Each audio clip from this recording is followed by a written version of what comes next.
ഇന്ന് നമ്മൾ ചർച്ച ചെയ്യുന്നത് തീവണ്ടി കണക്കുകൾ എന്നുള്ള ഭാഗമാണ്. തീവണ്ടി കണക്ക്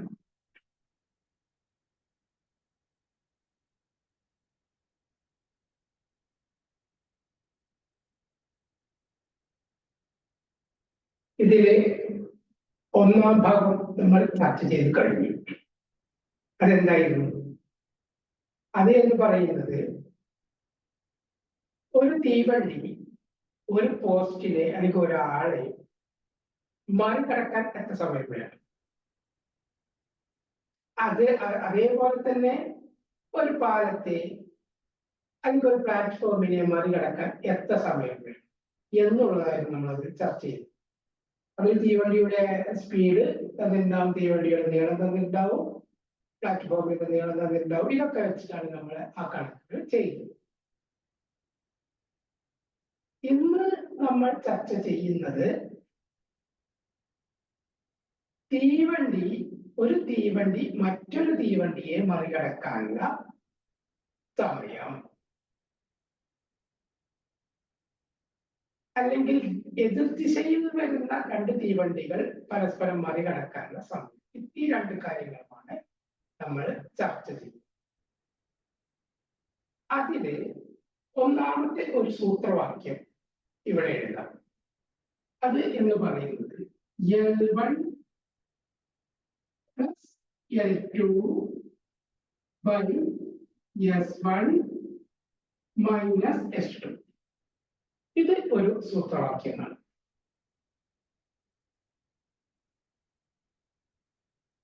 L1 + L2 / S1 - S2. ഇത് എന്ന് പറയുന്നത് ഒരേ ദിശയിൽ സഞ്ചരിക്കുന്ന രണ്ട് തീവണ്ടികൾ, അതിൽ മുന്നിലോടുന്ന തീവണ്ടിയെ പിന്നിലോടുന്ന തീവണ്ടി മറികടക്കാൻ എത്ര സമയം വേണ്ടിവരും എന്നാണ്. അതില് L1 എന്ന് പറയുന്നത് ഒന്നാമത്തെ തീവണ്ടിയുടെ നീളമാണ്. L2 എന്ന് പറയുന്നത് രണ്ടാമത്തെ തീവണ്ടിയുടെ നീളമാണ്. S1 എന്ന് പറയുന്നത് ഒന്നാമത്തെ തീവണ്ടിയുടെ സ്പീഡാണ് അല്ലെങ്കിൽ വേഗതയാണ്. S2 എന്ന് പറയുന്നത് രണ്ടാമത്തെ തീവണ്ടിയുടെ നീളമാണ് അല്ലെങ്കിൽ രണ്ടാമത്തെ തീവണ്ടിയുടെ വേഗതയാണ്. സ്വാഭാവികമായും ഏതൊരു തീവണ്ടിക്കായിരിക്കണം സ്പീഡ് കൂടുതൽ? മുന്നിലോടുന്ന തീവണ്ടിക്കാണോ പിന്നിലോടുന്ന തീവണ്ടിക്കാണോ? നമുക്കറിയാം, ആമയും മുയലുമാണ് ഓടുന്നതെങ്കിൽ, മുയലാണ് മുന്നിൽ ഓടുന്നതെങ്കിൽ ആമ ഒരിക്കലും മുയലിനെ മറികടക്കില്ല. കാരണം മുയലിന്റെ സ്പീഡ് വളരെ കൂടുതലാണ്, ആമയുടെ സ്പീഡ് വളരെ കുറവാണ്. ഇനി ആമയാണ് മുന്നിൽ ഓടുന്നത്, മുയല് പിന്നിലോടുന്നെങ്കിൽ നമുക്ക് അത് ഈസി ആയിട്ട് മറികടക്കാൻ പറ്റും. മുയലിന് ഈസി ആയിട്ട് മറികടക്കാൻ പറ്റും. കാരണം മുയലിന്റെ സ്പീഡ് കൂടുതലും ആമയുടെ സ്പീഡ് കുറവും. ഇതേപോലെ തന്നെ പിന്നിലോടുന്ന തീവണ്ടിയുടെ സ്പീഡ് കൂടുതലും മുന്നിലോടുന്ന തീവണ്ടിയുടെ സ്പീഡ് കുറവുമാണെങ്കിൽ മാത്രമേ എന്ത് സംഭവിക്കുന്നുള്ളൂ? അവിടെ മുന്നിലോടുന്ന തീവണ്ടിയെ പിന്നിലോടുന്ന തീവണ്ടി മറികടക്കുക. എന്ന് പറഞ്ഞാൽ ഏത് തീവണ്ടിക്കായിരിക്കണം സ്പീഡ് കൂടുതൽ? പിന്നിലോടുന്ന തീവണ്ടിക്കായിരിക്കണം സ്പീഡ് കൂടുതൽ.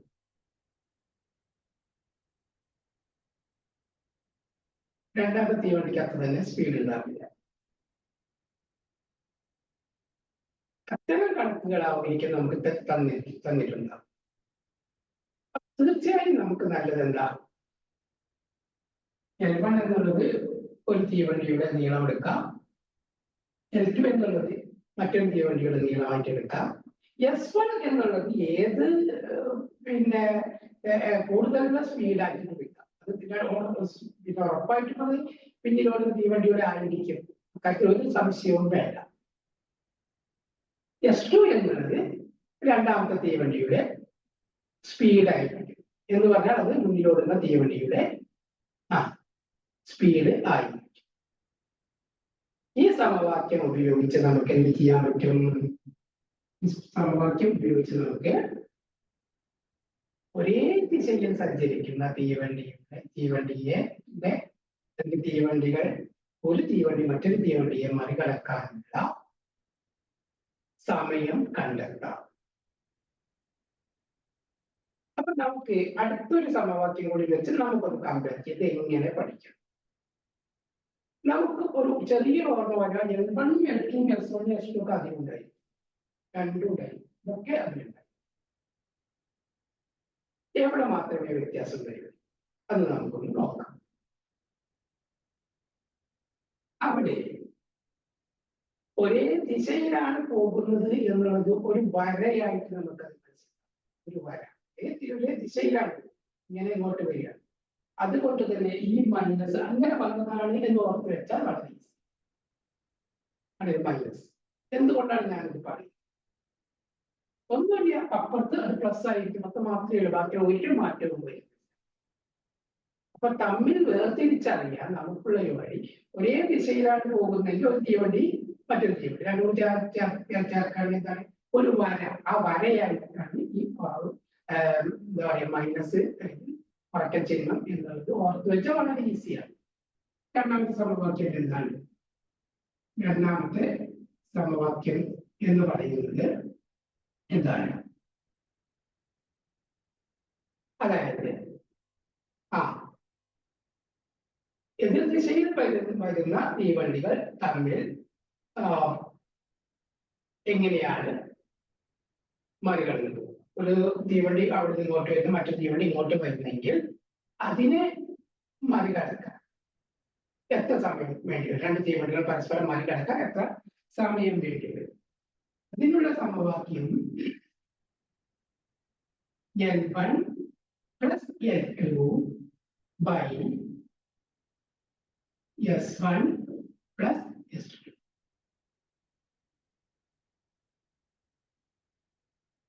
എതിർ ദിശയിൽ ഓടുന്ന തീവണ്ടികളാണെങ്കിൽ ഒരു സംശയം വേണ്ട, ഈ സൂത്രവാക്യം ഉപയോഗിച്ചാൽ L1 plus L2 by S1 plus S2. നോക്കൂ, ഇവിടെ ഈ രണ്ട് സമവാക്യങ്ങൾ തമ്മിൽ എന്ത് മാത്രമേ വ്യത്യാസമുള്ളൂ? ഇവിടെ മൈനസ് ചിഹ്നമാണ്, ഇവിടെ പ്ലസ് ചിഹ്നമാണ്. ഒരൊറ്റ വ്യത്യാസമേ ഉള്ളൂ. ആ കൺഫ്യൂഷൻ തീർക്കാനാണ് ഞാൻ പറഞ്ഞത്. രണ്ട് തീവണ്ടികൾ നിരത്തിയിടുകയാണെങ്കിൽ എന്ത് സംഭവിക്കും? അത് ഒരു വരയായിട്ട് നമുക്ക് സങ്കല്പിക്കാം. ആ വരയാണ് ഈ വര എന്ന് തന്നെയാണ്. പിന്നെ അടുത്ത വിഷയം എന്ന് പറയുന്നത് പരസ്പരം അങ്ങോട്ടും ഇങ്ങോട്ടും എതിർ ദിശയിൽ സഞ്ചരിക്കുന്ന, ഇത് മൈനസ് ആണ്, അത് പ്ലസ്. ക്രോസിംഗ് ഇൻറ്റു ചിഹ്നം ഉപയോഗിക്കാൻ പറ്റില്ല, അത് പ്ലസ്. അപ്പൊ ഇത് മൈനസ് ആണ്, അത് പ്ലസ്. ഇത് ഈ രണ്ട് സമവാക്യങ്ങളും നമുക്ക് കമ്പയർ ചെയ്തിട്ട് ഈസി ആയിട്ട് പഠിക്കാവുന്നല്ലോ. L1 ഉം L2 S1 ഉം S2 ആണ് രണ്ടിലും വരും.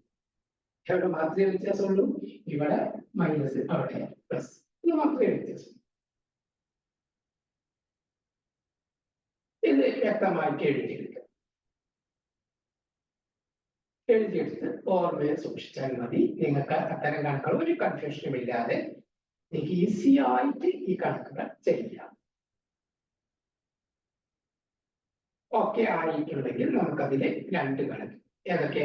ഒന്ന് ഒരേ ദിശയിൽ വരുന്ന തീവണ്ടിയുടെ കണക്കും, രണ്ടാമത്തത് എതിർ ദിശയിൽ വരുന്ന തീവണ്ടിയുടെ കണക്കും നമുക്കൊന്ന് ചെയ്ത് നോക്കാം.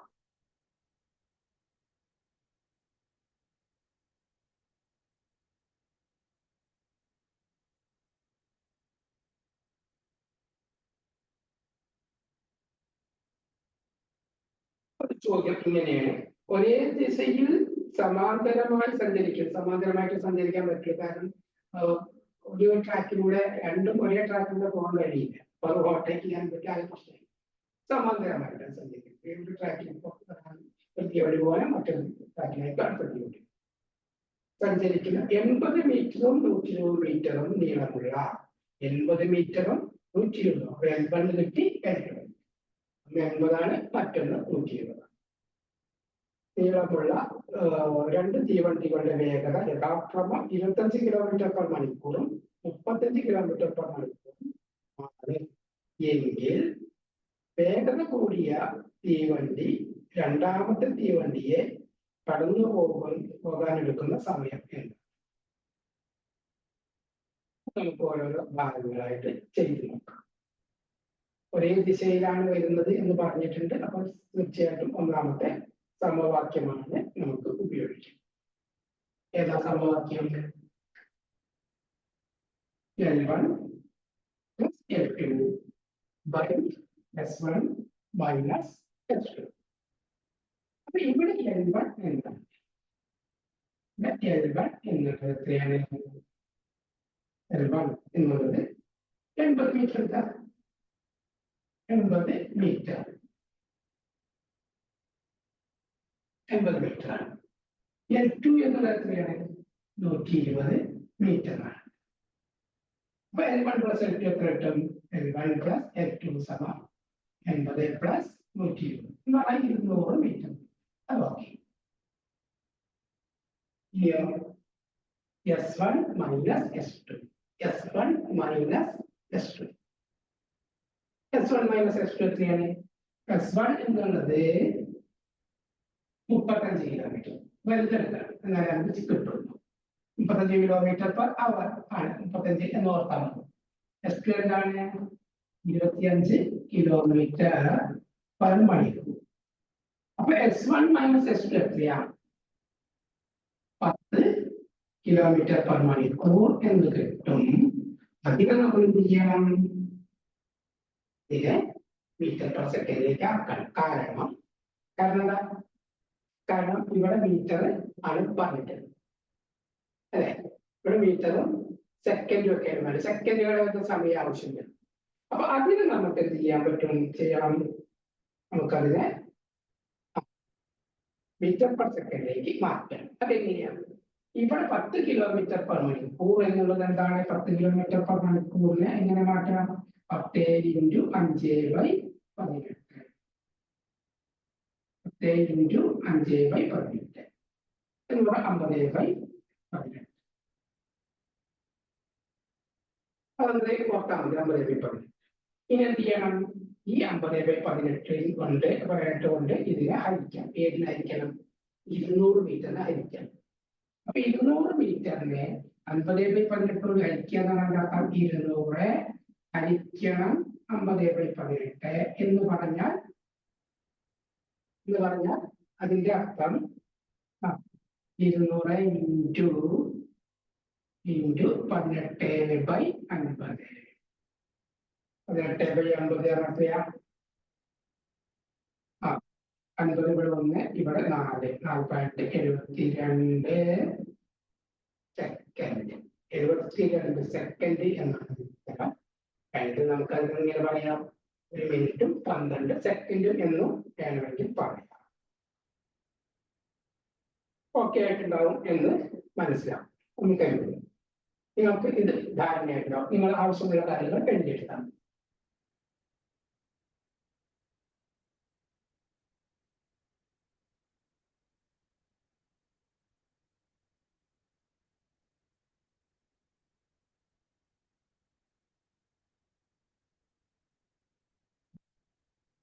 ഇനി നമുക്ക് രണ്ടാമത്തെ ഒരു കണക്ക് ചെയ്യാം.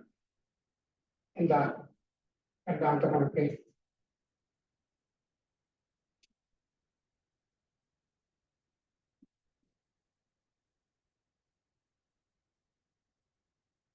രണ്ടാമത്തെ കണക്ക് എന്ന് പറയുന്നത് 220 മീറ്ററും 330 മീറ്ററും നീളമുള്ള എതിർ ദിശയിൽ നിന്നും വരുന്ന 2 തീവണ്ടികളുടെ വേഗത യഥാക്രമം മണിക്കൂറിൽ 60 കിലോമീറ്ററും 50 കിലോമീറ്ററും ആണ്.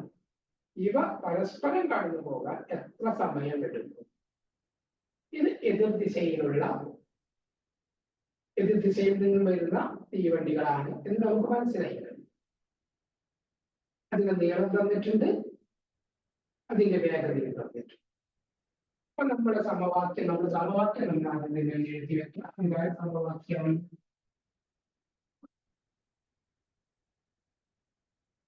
സമവാക്യം എന്താണ്? L1 plus L2 by S1 plus S2. ഓരോന്നായിട്ട് നേരെ എഴുതിയാൽ എന്ത് കിട്ടും? L1 എന്നുള്ളത് എത്രയാ? L1 എന്നുള്ളത് 220 മീറ്റർ. 220 മീറ്റർ. 220 മീറ്റർ. L2 എത്രയാണ്? L2 സമം 330 മീറ്റർ. 330 മീറ്റർ ആണ്.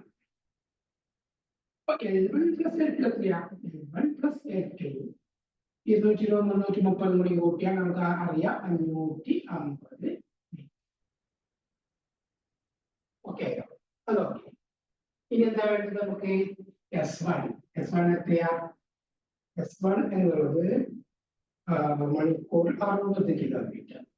60 കിലോമീറ്റർ മണിക്കൂർ അല്ലെങ്കിൽ 60 കിലോമീറ്റർ. S2 എത്രയാ? S2 എന്നുള്ളത് 50 കിലോമീറ്റർ. S1 പ്ലസ് S2 എത്രയാ? 60 110 കിലോമീറ്റർ മണിക്കൂർ. അല്ലെങ്കിൽ 110 എന്നോ വെറുതെ അതിന് മറ്റുള്ള കാര്യങ്ങളും ചിന്തിച്ച് തലമുണ്ടാക്കാൻ 110 എന്നാണ്. ഇനിയുള്ള പ്രശ്നം എന്താ? 110 കിലോമീറ്റർ ആണ്. 110 കിലോമീറ്റർ മണിക്കൂറാകുമ്പോൾ എന്ത് സ്വാഭാവികമായിട്ട് എന്ത് വേണം? അതിനെ 5/18 കൊണ്ട് ഗുണിക്കാം. അപ്പോഴേ മീറ്റർ പെർ സെക്കൻഡിലേക്ക് ആവും. ഇപ്പൊ എങ്ങനെ വരും? 110 × 5/18. അപ്പൊ നമ്മളൊക്കെ അറിയാം 510 × 5 550/18. പിടിച്ചതാക്കുന്ന വേണ്ട ആൾക്കാർ നോട്ടെ. 50/550/18. ഇനി നമുക്ക് ഈ സമവാക്യം നേരിട്ട് കൊടുത്താൽ എന്ത് കിട്ടും? ഇവിടെ നമുക്ക് 550 മീറ്റർ എന്ന് കിട്ടിയിട്ടുണ്ട്. അപ്പൊ എളുപ്പമല്ലേ കാര്യങ്ങള്? 550 ഹരിക്കണം 550 ഹരിക്കണം എന്ത് വരും? 550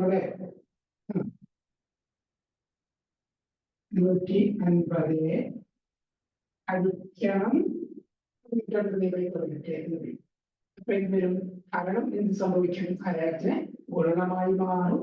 550 × 18/550. 550 വെട്ടിപ്പോയി. ബാക്കി എന്താണത്? 18 സെക്കൻഡ്. ഈ രണ്ട് സമവാക്യങ്ങൾ നിങ്ങൾ ഉപയോഗിക്കുകയാണെങ്കിൽ വളരെ ഈസി ആയിട്ട് കാര്യങ്ങൾ ചെയ്യാൻ കഴിയും. ഇത്തരം വീഡിയോയുമായി ഞാൻ വീണ്ടും വരും. നിങ്ങൾ ലൈക്ക് ചെയ്യണം, ഷെയർ ചെയ്യണം, സബ്സ്ക്രൈബ് ചെയ്യണം. നമുക്ക് ഒരുമിച്ച് യാത്ര ചെയ്യാം. Okay, thank you.